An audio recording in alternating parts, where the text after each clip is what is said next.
Halo sore teman-teman, apa kabar? Mudah-mudahan sore ini dalam keadaan baik ya.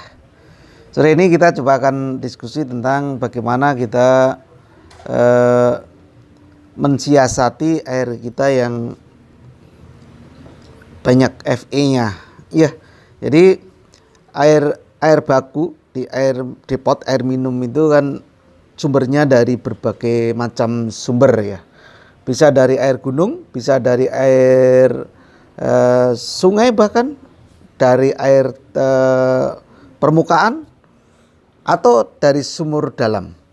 Nah, biasanya air yang banyak mengandung Fe atau zat besi itu air yang didapatkan dari sumber air sumur dalam.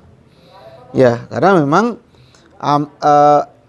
zat besi yang ada di kedalaman tanah itu memang banyak ya, dan itu tidak bisa kita hindari. Di mana-mana yang namanya zat besi itu ada.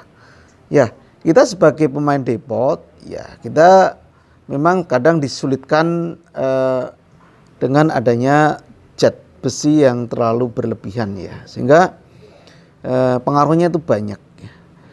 Air kita itu rasanya juga nggak enak ya, mudah kan sering ada ya orang yang mengeluhkan, di pot saya kok airnya rasanya agak bau, ya, jadi mudah bau, nggak bisa bertahan lama. Itu sebetulnya dari zat besi yang terlalu berlebihan ya. Jadi zat besi dalam air itu kan sebetulnya terbagi menjadi dua, ada yang larut dan ada yang tidak larut ya. Yang larut dalam air itu memang nggak kelihatan karena larut ya. Larut dalam air itu nggak kelihatan, jadi kelihatan jernih gitu ya. Airnya itu kelihatan jernih aja. Tapi sebetulnya di situ banyak mengandung Fe atau zat besi. Nah, ada juga yang tidak larut. Kalau yang tidak larut tuh udah kelihatan, misalnya air kita itu udah kelihatan keruh, kelihatan kayak kuning karat gitu ya. Itu jelas bahwa itu zat besinya banyak, dan itu memang zat besi yang tidak terlarut. Biasanya zat besi yang tidak terlarut yang bisa mempengaruhi air kita itu keruh seperti tanah liat itu ya, kemerah-merahan itu ya. Itu karena zat besinya sudah teroksidasi dengan udara, sehingga akan terbentuk zat besi yang tidak larut dalam air, sehingga ketika zat besi yang tidak larut dalam air itu terkumpul menjadi partikel yang lebih besar lagi, itu akan kelihatan ya kesan keruh atau kesan warna coklat atau warna kuning di air itu ya itu. Ya. Untuk mengatasi ini, ya, mengatasi biar air kita itu enggak terlalu banyak kandungan zat besinya, kita bisa menggunakan bantuan klor ya, atau klorin, atau zat kapur atau kaporit. Itu bisa dipakai untuk mengoksidasi kandungan besi yang ada di air kita itu, baik itu besi yang larut dalam air maupun besi yang tidak larut dalam air. Itu bisa dioksidasi menggunakan klorin ya. Terutama ini untuk yang kandungan besi yang larut dalam air, yaitu dioksidasi menggunakan klorin. Nah, kontaknya memang sebentar ya. Klorin itu juga nanti akan menguap juga. Nanti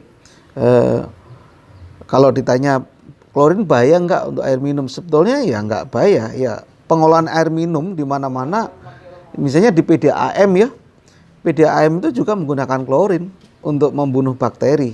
Salah satunya sebetulnya itu juga untuk mengoksidasi zat besi ya. Tapi tujuan utama kalau klorin di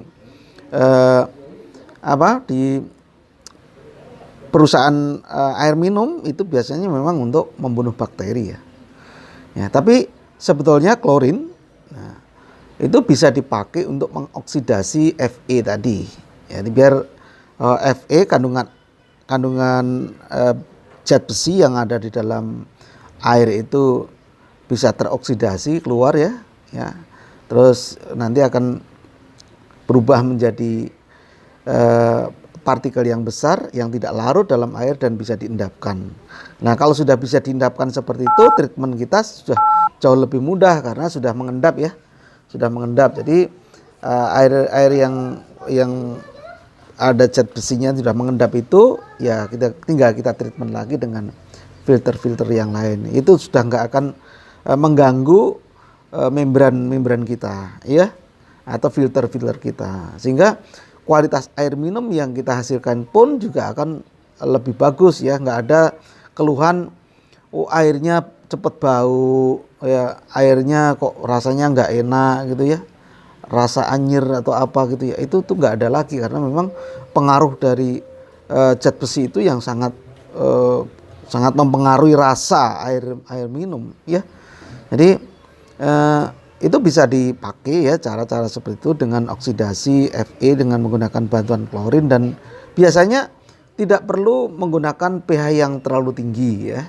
Dengan klorin itu ya, dengan bantuan klorin itu tidak mensyaratkan pH-nya itu tinggi ya. Jadi dengan pH rendah pun itu bisa dilakukan ya dengan bantuan klorin. Tapi kalau misalnya cukup hanya dengan oksidasi itu memang perlu kita adjust pH ya, setting pH-nya menjadi sedikit lebih tinggi lagi ya, sehingga penurunan Fe atau oksidasi dari senyawa Fe itu akan lebih cepat ya. Kapan-kapan akan saya bahas ya ini bagaimana mengoksidasi senyawa Fe itu dengan dengan aerator, dengan oksigen ya, dengan oksigen dibantu dengan setting pH yang cukup ya.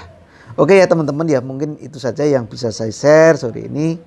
Maaf nih udah beberapa hari tidak bisa share teman-teman ya, karena memang kesibukannya macam-macam ya. Oke ya teman-teman ya, mudah-mudahan ini sedikit tapi bermanfaat bagi kita semua, terutama pemain depot ya.